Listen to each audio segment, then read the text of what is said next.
ഒരാളെ അറസ്റ്റ് ചെയ്യുമ്പോൾ അതിന്റെ ലക്ഷ്യം എന്താണ്?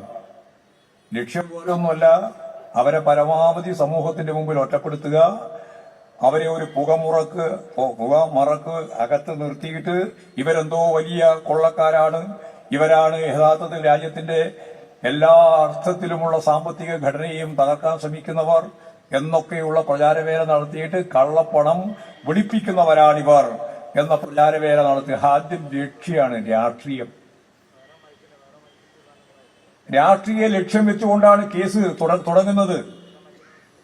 സാധാരണ കേസിന്റെ വസ്തുതകൾ പരിശോധിച്ച് അതിനടിസ്ഥാനപ്പെടുത്തിയിട്ടാണ് മറ്റെല്ലാ കാര്യങ്ങളും വരിക. അതിനുശേഷമാണ് അന്വേഷണം. ലക്ഷ്യം പ്രഖ്യാപിക്കുന്നു, ആ ലക്ഷ്യം പ്രഖ്യാപിച്ചതിന് ശേഷം അന്വേഷണം. നമുക്കറിയാലോ, ഇപ്പോൾ ഏറ്റവും പ്രധാനപ്പെട്ട ഏറ്റവും അവസാനം വന്ന വിധി 2026 മെയ് 29 വന്ന വിധിയാണ്. ED-യുമായിട്ട് ബന്ധപ്പെട്ട് വളരെ ശ്രദ്ധേയനായ ഒരു പത്രപ്രവർത്തകൻ, നിങ്ങൾക്കെല്ലാം അറിയുന്ന പേരാണ്, പ്രവീർ പുർക്കായസ്ത എന്നാണ് അദ്ദേഹം. കുറച്ച് പേര് പറയാൻ കുറച്ച് വിഷമമാണ്. പ്രവീർ പുർക്കായസ്ത എന്നാണ് അദ്ദേഹത്തിന്റെ പേര്. അദ്ദേഹത്തിന്റെ ഏറ്റവും പ്രധാനപ്പെട്ട അദ്ദേഹം കൈകാര്യം ചെയ്യുന്ന ഒരു മാധ്യമമുണ്ട്. അതിന്റെ പേര് ന്യൂസ് ക്ലിക്ക് എന്നാണ്. ന്യൂസ് ക്ലിക്ക് ഭരണകക്ഷിയായ BJP-യെ അലോസരപ്പെടുത്തുന്ന രീതിയിൽ വസ്തുതാപരമായിട്ടുള്ള കാര്യങ്ങൾ ഗവേഷണപരമായ രീതിയിൽ ഒരു പത്രപ്രവർത്തകന്റെ അപ്പുറത്ത് കടന്ന് ഗവേഷണപരമായ രീതിയിൽ അവതരിപ്പിക്കുന്ന ഒന്നായിരുന്നു ഈ ന്യൂസ് ക്ലിക്ക്. ഒരു ദിവസം നിങ്ങൾ പത്രത്തിലൊക്കെ വായിച്ചിട്ടുണ്ട്, മാധ്യമങ്ങളിലൊക്കെ നമ്മൾ കേട്ടിട്ടുണ്ട്.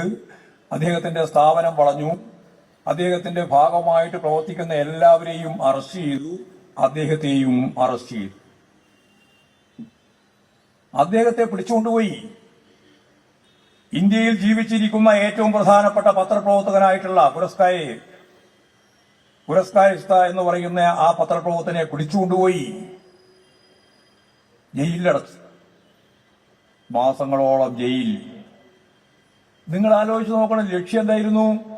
ലക്ഷ്യം ഒറ്റക്കാരിയേ ഉള്ളൂ, BJP-ക്കെതിരായിട്ട് വിമർശനം അതിശക്തമായ രീതിയിൽ വസ്തുതാപരമായിട്ട് ജനങ്ങളുടെ മുമ്പിൽ അവതരിപ്പിക്കുന്ന ഈ പറയുന്ന പ്രവീർ പുർക്കായസ്തയെ കൽത്തുറുങ്കിലടക്കണം.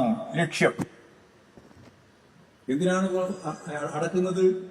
നിയമത്തിന്റെ പേര് ഞാൻ നേരത്തെ പറഞ്ഞതാണ്, കള്ളപ്പണം വെളുപ്പിക്കൽ തടയൽ നിയമത്തെ അടിസ്ഥാനപ്പെടുത്തിയിട്ടാണ്. എന്ത് കള്ളപ്പണമാണ് വെളുപ്പിച്ചത്? ന്യൂസ് ക്ലിക്കിന്റെ ഭാഗമായിട്ട് എന്ത് തെളിവാണ് നിങ്ങളുടെ മുമ്പിൽ ഉണ്ടായിരുന്നത്? അദ്ദേഹത്തെ നിങ്ങൾ ജയിലിലടച്ചല്ലോ. ജയിലിലടച്ചതിന്റെ ഭാഗമായിട്ട് എന്തെങ്കിലും തെളിവ് നിങ്ങൾക്ക് ഹാജരാക്കാനായോ? എല്ലാം വിശദീകരിക്കാൻ സമയമില്ല എന്നുള്ളതുകൊണ്ട് സന്ധ്യ ആകുന്നതിന് മുമ്പ് നമുക്കിത് അവസാനിപ്പിക്കാം. ഒറ്റ കാര്യം ഞാൻ പറഞ്ഞു. 2026 മെയ് 29 ഡൽഹി ഹൈക്കോടതി ഈ കേസിന്റെ അവസാന വിധി പ്രഖ്യാപിച്ചു. ആ വിധിയിൽ പറഞ്ഞത്, ദീർഘകാലം ഇതുപോലുള്ള പത്രപ്രവർത്തകരെയോ ആളുകളെയോ കൽത്തുറുങ്കിൽ വെക്കാൻ നിങ്ങളുടെ കയ്യിൽ എന്ത് തെളിവാണുള്ളത് എന്ന് ചോദിച്ചപ്പോൾ ഒരു തെളിവും ഉണ്ടായിരുന്നില്ല. ആ കേസ് അവസാനിപ്പിച്ചു ഹൈക്കോടതി. ഒരു തെളിവും ഉണ്ടായിരുന്നില്ല. വെറുതെ പിടിച്ചുകൊണ്ട് പോയിട്ട് ജയിലിൽ വെക്കുക, ഞാൻ നേരത്തെ പറഞ്ഞ പോലെ പുകമറ സൃഷ്ടിക്കുക. ഇന്ത്യയിലെ ഏറ്റവും പ്രധാനപ്പെട്ട പത്രപ്രവർത്തകനെ, അദ്ദേഹത്തിന്റെ ഏറ്റവും പ്രധാനപ്പെട്ട പ്രസിദ്ധീകരണമായിട്ടുള്ള ഞാൻ നേരത്തെ ചൂണ്ടിക്കാണിച്ച ന്യൂസ് ക്ലിക്കിനെ അവസാനിപ്പിക്കാനുള്ള ശ്രമമാണ്. പക്ഷേ ഹൈക്കോടതി പറഞ്ഞു, ഡൽഹി ഹൈക്കോടതി പറഞ്ഞു, തികച്ചും തെറ്റായ നിലയിലാണ്, ഇത് കേസ് അർഹിക്കുന്നില്ല, ഈ കേസ് പൂർണ്ണമായിട്ട് അവസാനിപ്പിച്ചു.